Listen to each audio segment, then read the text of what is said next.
এইবার আবু বকরকে পাঠায় দিছে, যাও বাটি নিয়ে আসো। যা বাটি চাই, উম্মে মাবাদ রাগ হয়ে বলে, বাটি কি করবেন? বলে দুধ দহন করতে হবে। বলে কি বলেন গজগবি, কোথায় দুধ পান? বলে দেন বাটি দেন, দুধ দহন করতে হবে। ছোট্ট একটা বাটি দিছে। দেওয়ার পর নবীজি আলাইহিস সালাতু ওয়াস সালাম বাটি দেইকা বলছে এটা হবে না, বড় বাটি লাগবে। আবার বড় বাটি চায়, আবার খেপে গেছে, আবার চাইতো বড় বাটি। রাসূলুল্লাহ সাল্লাল্লাহু আলাইহি ওয়াসাল্লাম হিজরত করে মক্কা থেকে মদিনায় যাচ্ছেন। যাইতে আবু বকর রাদিয়াল্লাহু তাআলা আনহু সাথে আছেন আব্দুল্লাহ ইবনে উবাইকিত রাস্তা দেখানোর জন্য, এবং সাথে আছে আমির ইবনে ফুয়াইরা। এই চারজনে যাইতেছে রাস্তা দিয়া, যাইতে লাইগা ক্ষুধায় জর্জরিত হয়ে গেছে, খাবারের কোনো ব্যবস্থা নাই, কি খাবে? রাসূলুল্লাহ সাল্লাল্লাহু আলাইহি ওয়াসাল্লাম দূরের থেকে দেখলেন একটা কুঁড়ে ঘর, খায়মাতান, একটা কুঁড়ে ঘর দেখলেন।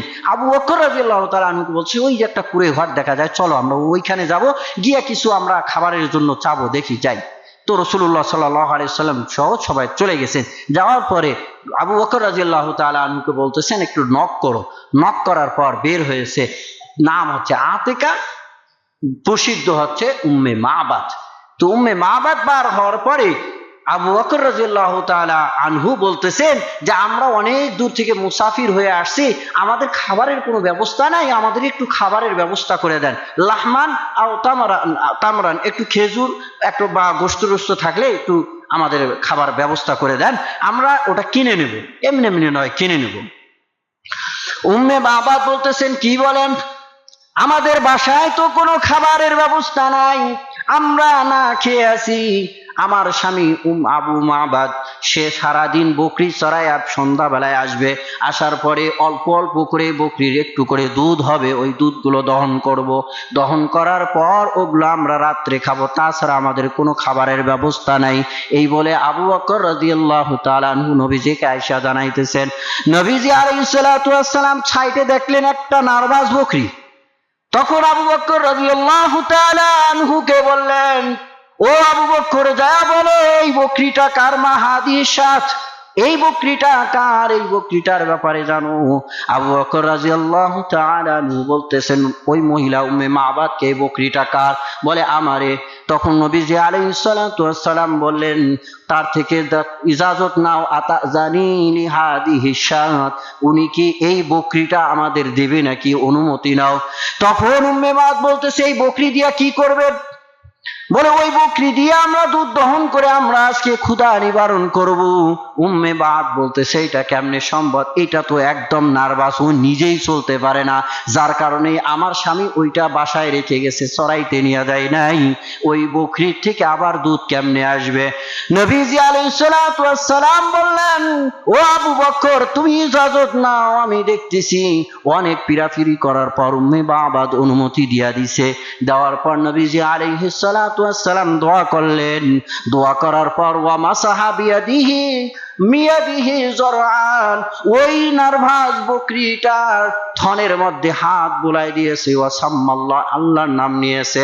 নেওয়ার সঙ্গে সঙ্গে ওই নার্ভাস বকরিটার থন দুধ দিয়া ভরে গেছেন। চিল্লায়া বলেন সুবহানাল্লাহ। ছোট বাটি দিছে, রাগ করে ওইটা আবার বড় বাটি যাচ্ছে, বড় বাটি আবার কি করবেন? নবীজি আলাইহিস সালাতু ওয়াস সালাম জোর পিরাপিরি করার পর উম্মে মাবাদ বড় একটা বাটি দিছে। বাটি দেওয়ার পর নবীজি আলাইহিস সালাতু ওয়াস সালাম দুধ দহন করলেন, একদম মালা ওই বাটিটা পরিপূর্ণ হয়ে গেল।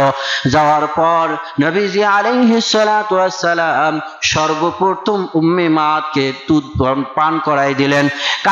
দুধ পান করার পর নবীজি আলাইহিস সালাতু ওয়াস সালাম দুধ দহন করে নিজের সাথী সঙ্গী তিনজন আরো ছিল, তাদেরকে দুধ পান করাই দিলেন।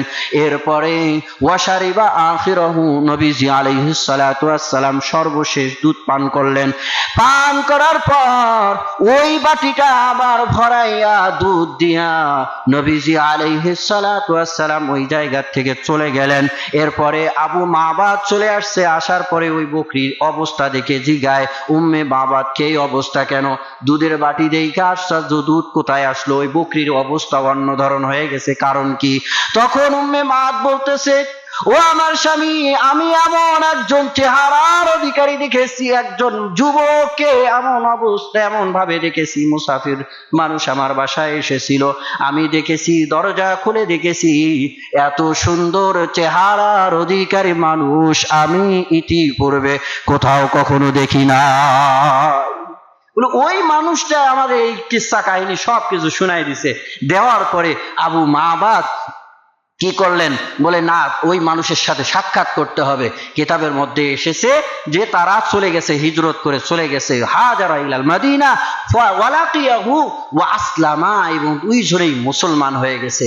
উম্মে মাবাদ বলে যে এই বকরিটাই, দুর্বল বকরিটার থেকে আমরা দুধ দহন করেছি, সবাহান ওয়া গরাবান, একটা সকাল সন্ধ্যা, এক বেলা নয়, পর্যাপ্ত দুধ দহন করেছি সকাল সন্ধ্যা।